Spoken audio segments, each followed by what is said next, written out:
উচ্চকক্ষে যারা পিআর পদ্ধতি চায় না তারা জাতিসংঘে প্রতারণা করছে।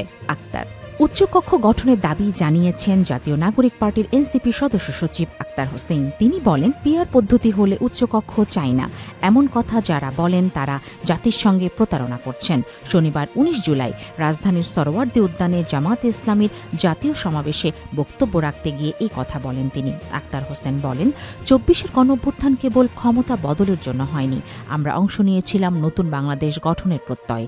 শুধু নির্বাচন দিয়ে গণতন্ত্র সুরক্ষা সম্ভব নয়, মৌলিক সংস্কারও প্রয়োজন। সমাবেশে এনসিপির উত্তরাঞ্চলের মুখ্য সংগঠক সার্জিস আলম বলেন, ৭২-এর মুজিববাদী সংবিধান রেখে বাংলাদেশপন্থী বাংলাদেশ সম্ভব নয়।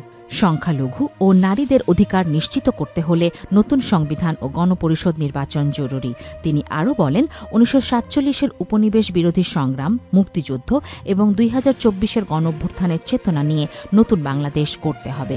সরকার বিরোধী বক্তব্যে সার্জিস আলম বলেন, মুজিববাদী শক্তির ষড়যন্ত্র এখনও শেষ হয়নি। গোপালগঞ্জ সহ দেশের বিভিন্ন স্থানে তারা সক্রিয়। ভারতপন্থী শক্তিগুলো আবার মাথাচাড়া দিয়ে উঠছে। এই বাংলাদেশ কেবল বাংলাদেশপন্থীদেরই জায়গা হবে। তিনি অন্তর্বর্তী সরকারকে অভ্যুত্থান পরবর্তী সরকারের ভূমিকা পালনের আহ্বান জানান এবং বলেন, এই বাংলাদেশে খুনি হাসিনার বিচারের রায় আমরা চাই এবং তা কার্যকর দেখতে চাই।